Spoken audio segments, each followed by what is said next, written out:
ರಾಜಕೀಯ ಸೇಡಿಗಾಗಿ ದ್ವೇಷ ಭಾಷಣ ಕಾಯ್ದೆ ಜಾರಿ ಮಾಡಲಾಗಿದೆ ಎಂದು ಬಿಜೆಪಿ ತಾಲೂಕು ಅಧ್ಯಕ್ಷ ಎನ್ಎಲ್ ಅಂಬರೀಶ್ ಗೌಡ ಆರೋಪಿಸಿದರು.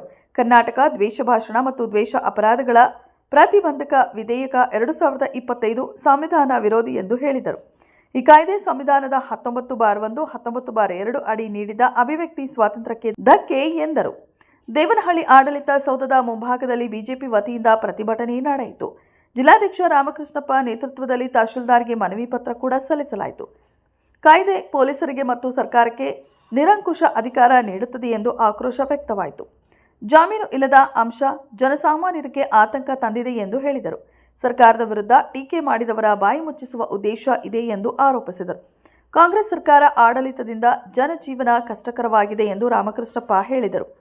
ಬಿಜೆಪಿ ಮುಖಂಡರು, ಪದಾಧಿಕಾರಿಗಳು ಹಾಗೂ ಕಾರ್ಯಕರ್ತರು ಪ್ರತಿಭಟನೆಯಲ್ಲಿ ಭಾಗವಹಿಸಿದ್ದರು.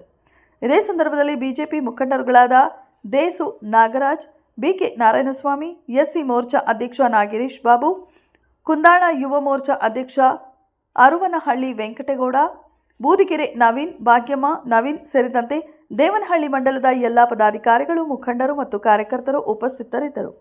ವರದಿ ಮಂಜುನಾಥ್, ಡಿಎಂ, ದೇವನಹಳ್ಳಿ. ಕ್ಷಣ ಕ್ಷಣದ ಸುದ್ದಿಗಾಗಿ ವೀಕ್ಷಿಸಿ ರಾಷ್ಟ್ರಧ್ವನಿ ನ್ಯೂಸ್ ಕನ್ನಡ.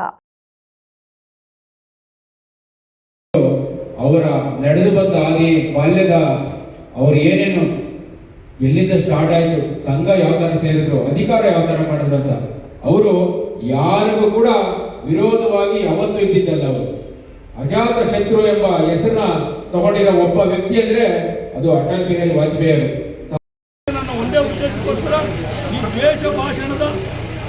ಈ ದ್ವೇಷ ಭಾಷಣದ ಒಂದು ಏನು ಮಾತನ್ನ ಒಟ್ಟುಗೂಡಿಸಬೇಕು, ಇವ್ರ ಮೇಲೆ ಒಂದು ಕೇಸ್ ಹಾಕಬೇಕು ಅಂತ ಹೇಳಿ ಈ ಕಾಯ್ದೆಯನ್ನು ತಂದುಕೊಟ್ಟಿದ್ದಾರೆ. ಪ್ರಧಾನಿಯಾಗಿ ಅವರೊಂದು ಕಪ್ಪು ಚುಕ್ಕಿಯನ್ನು ತಗೊಂಡೆ, ಯಾರ ಮೇಲೇನು ದ್ವೇಷ ಕೂಡ ಇಲ್ಲದೆ ಭಾರತ ಉಳಿಬೇಕು, ದೇಶ ಉಳಿಬೇಕು ಅಂತ ಹೇಳಿ ನಮ್ಗೆಲ್ಲ ಒಂದು ಒಳ್ಳೆಯ ಸಂದೇಶ ಕೊಟ್ಟಂತ ಇವತ್ತು ಅವ್ರನ್ನ ಸ್ಮರಣೆ ಮಾಡ್ತಾ ಇದ್ವಿ.